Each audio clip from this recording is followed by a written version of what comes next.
Autobots, transform!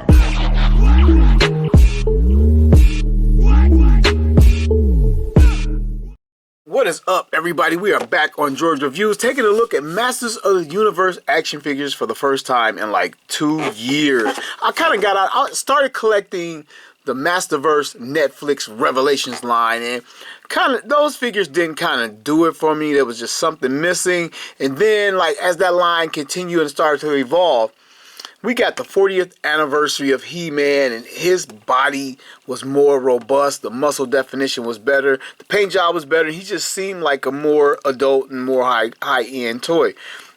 So I grabbed this figure. I was hoping to get Skeletor, but I've never seen Skeletor in stores to match this figure. Seen him online, and I'm an impulse buyer, so I don't have Skeletor. But I was at Walmart the other day and I saw FAKER. And now this is the Masterverse Vintage Collection, which I may be in for this. I believe they have Zodiac and Skeletor out so far in this collection. At least those are the ones I am aware of. We get a window box packaging with the rock burst, kind of reminiscent of the vintage figures.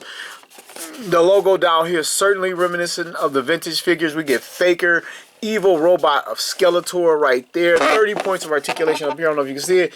Ages 6 and up. The rock burst continuing around both sides of like the universe, galaxy, planets back there. And the back of the box has some artwork with Skeletor commanding FAKER to attack He-Man. At least that's my interpretation of it. And this is a little bit of a recreation of the vintage artwork. On the vintage artwork, He-Man was like strangely hiding behind a piece of broken rock, kind of cowering down, I used to think. And we got a little statement right here. It says, FAKER is no He-Man. He's the evil blue robotic warrior of Skeletor. And down here, we have another throwback or callback to the original packaging. We have FAKER all armored up. It says armed for battle. Right here, we have reveal robotic recorder.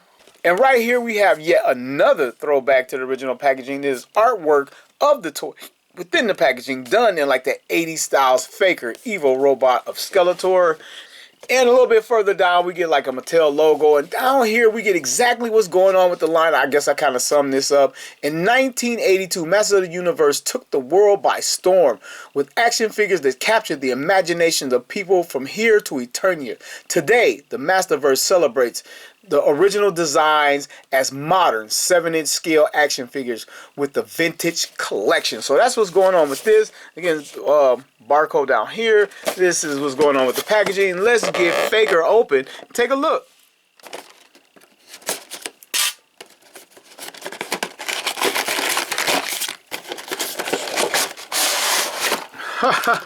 That's funny. We get the rock burst insert. It's kind of cool.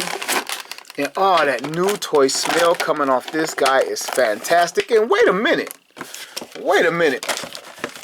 The back of the package shows this guy with a shield and an axe. And I don't see. Wait a minute. Wait. Let me see.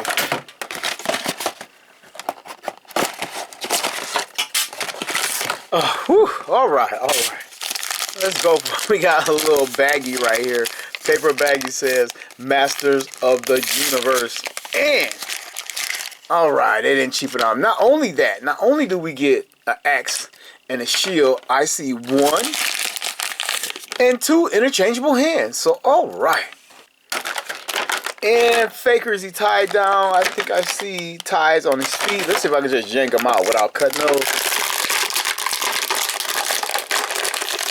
Nope, he has a few other ties.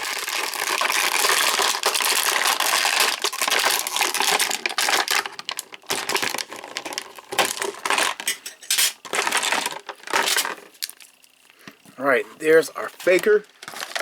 And lastly, the power sword. Why would they need to tie this down? It's a nice sturdy plastic. So that is a plus. So after obliterating the packaging, it actually gives you instructions on where to open it right there. So if you don't have yours now, you know.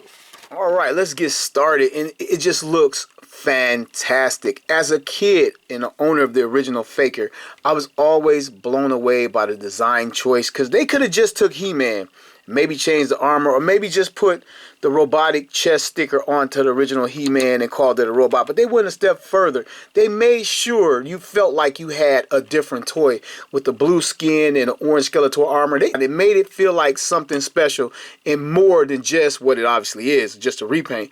But it just felt like more than that. And the blue skin made him a little bit more creepy. Even though in my childhood mind and my adult mind, everybody on Turnia, when they look at him, he looks just like He-Man. And the blue and the orange is just for us collectors and toy lovers. That's how I like to think of it. But yeah, let's take a look. Let's bring him closer and take a look at that head sculpt. Now, it is identical to the 40th anniversary He-Man figure from the Masterverse. The hair and everything is just now done in blue. I believe it's a blue plastic with a bit of a wash over it. Lighter blue. But yeah, good looking head, call back to the vintage figure style, the lay of the hair and everything like the original figure. A little bit of wash throughout the hair. Black eyes, white teeth. We don't know if he's slightly grinning about to speak or whatever. Just a neutral kind of open mouth expression. Then there's the Skeletor armor with the bat on it, the tassels over the shoulders. They even given us a bit of paint. Gunmetal gray on the little buttons. There's a spot to sheath the sword, or at least store the sword, and you can see the robotic panel peeking out, and it is a raised panel, a separate piece put into the chest, which is very nice. He has one little wrist gauntlet over here, gunmetal gray, and then the larger gauntlet over here. When it's just like He-Man, just painted gray. Same gray on his waist, the Skeletor loincloth down here. Softer plastic, easily moved around, very pliable, with black trunks underneath. Yeah, he's not butt naked, it's not all blue. And the purple boots with the black wash over them. Good. Same thing, if you have the 40th anniversary, you know what you're getting, but we're going to break down articulation just the same. Head 360. You can look down this much, which is a lot. Up, fairly decent. Side to side, a little bit. T-pose for the arms. Full 360. No butterfly hinging to speak of, but it will hinge in and out. Bicep 360. Double jointed elbows. The bicep kind of keeps it from activating as far as it can. Coming to his wrist, full 360, in and out hinge right there. Get a lot of articulation out of that. Coming to his midsection right here, just underneath the robotic panel. It is well hidden, by the way, because of the lay of the armor. Maybe you can see it in the back a little bit. But that will allow him to lean back about this far. Not a whole lot, but it's there. And forward this far. And combined with his head, you can get a little bit more out of it. And some side to side. Coming to the waist, 360 waist. His hips and legs, full split. Front to back. But he will rotate at the upper thigh, full 360. Double jointed knee. And he has a boot cut. Ankle articulation to the front, to the back, or to the back and to the front. Side to side a lot. And so yes, a lot of great articulation out of this figure. Like the box says, 30 points of articulation, and he does it well. Now for Faker accessories, we're going to go with the power sword first. It looks great. It's more of a copper than an orange. Normally they match it with the armor, but this is different, and I appreciate the difference because it kind of makes more sense than being the exact orange as the armor, or maybe I just like it. You can sheath it quite easily right here on his back. And since he has the gripping hand, let's see how well he grips it. And it's actually done, it's all the same plastic, but the hilt is actually wrapped in like what is meant to be like a leather. Why they did that, I don't know, but it is maybe to fill up the hole in his hand so he can grip it better, I don't know. But if you don't like it, if you do like it, when it's in his hand, it's hardly noticeable. And you can hold the sword aloft and he can say, I don't have He-Man's power. And Skeletor magic was very, very powerful. He just pointed his finger in the original Filmation cartoon and created an exact copy of He-Man that was just as strong. You think he should be able to do it for himself, but yeah, he can look up at the sword. That is very nice. And we're going to go for the shield next. The shield is one solid orangish copper color. It's got a little bit of a gold fleck to it, or some gold pearlescent in it, which looks very nice. No extra paint apps, no paints in the little sections of the shield at all. The rivets aren't painted, just one solid color. Looks like some straps wrapped around the handle right here. So let's get it on his hand. Since this is the open hand, this is kind of why I went for the weapons first. I changed out the hands. And if we can get it over his gauntlet one more time, I guess he can hold it right here. If we can slide it back one more time, I know it's not coming off. And yeah, I gotta work at that. But we're just gonna look at it like this, and he can hold the shield, move it around, get in position to take on He-Man for the right to sit in the throne of Castle Grayskull. Faker, faker, faker. Now to go interchangeable hand, I'm gonna swap out this open palm hand. And the gauntlet is a separate piece, which I suspected in the first place. I think everybody knew that. And switch out for his second open hand so we can dual wield weapons. And here is his axe, and we get the same unpainted type of wrapping around the handle of the axe. It has a couple chips and dents in it, like he's been going to work on Eternian guards or something. Yeah, I guess I'm just shove it through the top. And here we go. We have Faker dual wielding the weapons of Grayskull or Snake Mountain, or wherever he gets his weapons from. Faker, faker. Dun, dun, dun, dun. And if you wanted to, you could store the axe on his back while he wields the sword. You know what? Let me attempt a two-handed grip upon this sword. It is a little snug and close to his body, but he can pull off a two-handed grip. He looks like he's waiting for a fastball to come in. Strike! But he can pull it off. Now his second interchangeable hand, or the only interchangeable hand for the right hand, is a fist.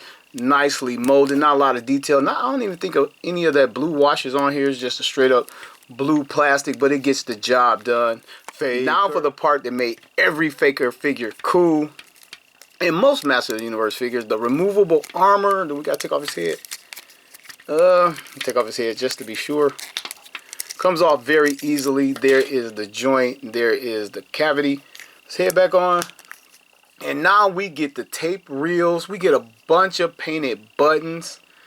We get some green, blue, and yellow. We get some black. We get the tape reels up here. And it is a molded piece cut into the chest of Faker. It's obviously surrounded by silver. And then some white and some black. I think I said black. But yeah, that looks fantastic. I mean, it's obvious that it's under there. And again, only the toy owners are supposed to know. Like when you come across somebody else on Eternia, this is not that obvious. But it is a nice addition and helps separate him from the figure that they actually clone, which is the original He-Man figure. And speaking of the original He-Man figure, yeah, I really love the way this figure came out. He's much better than the Revelation Netflix He-Man, which was pretty cool at the time. I enjoyed it when I had it, but I wound up getting rid of it. I no longer have it, but I have an image to show you. This guy came with an extra head. He had the battle damage head and a completely stripped off metal Terminator type head. The body had the skin melting away, sort of Terminator-esque for that animated series and for that toy line, which was also in the Masterverse line. It was called the New Eternia MOTU Collectible.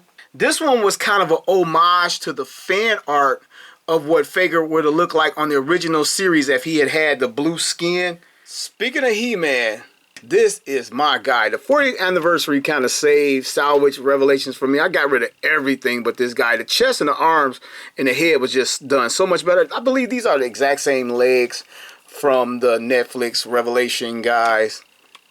But everything else was brand new for this He-Man buck for the 40th anniversary. And this is the exact same figure, except for the chest armor and the paint apps. You know this is 80s Transformers fan review, because I got to do the most when I bring out some comparisons. This is Super 7's continuation of Mattel's classic figures. This was called the Ultimate Faker, and it's easier for me if I just show you everything he came with. He came with several swords, depending on which version they were trying to represent. The half sword, the Alcala sword, the traditional sword, an axe, a shield, multiple heads, and the Faker figure himself. Let's get him out here for some comparison. Now this was a 6-inch figure and these are 7.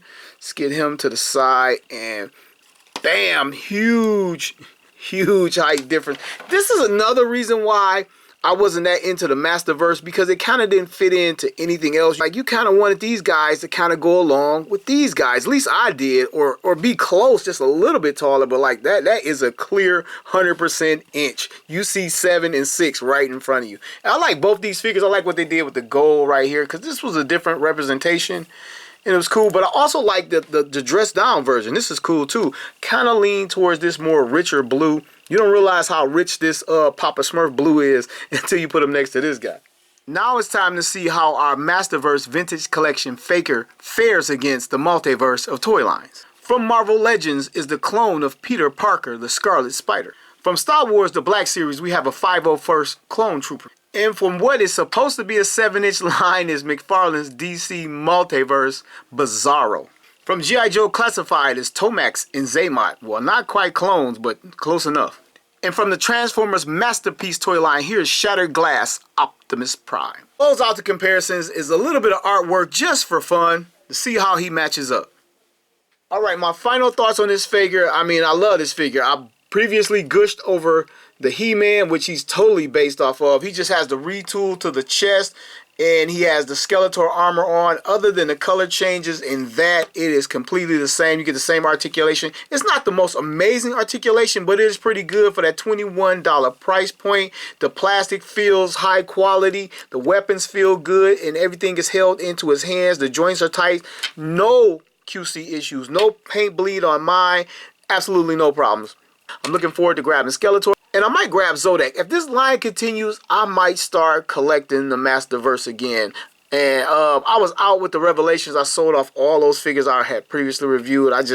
They just weren't for me. But this body style is definitely better and something I can get into. That's all I have for you guys. I hope you enjoyed the return of Masters of the Universe to the channel as much as I have. I want to thank you all for watching another episode of George Reviews. The reviews where you know every toy has a story.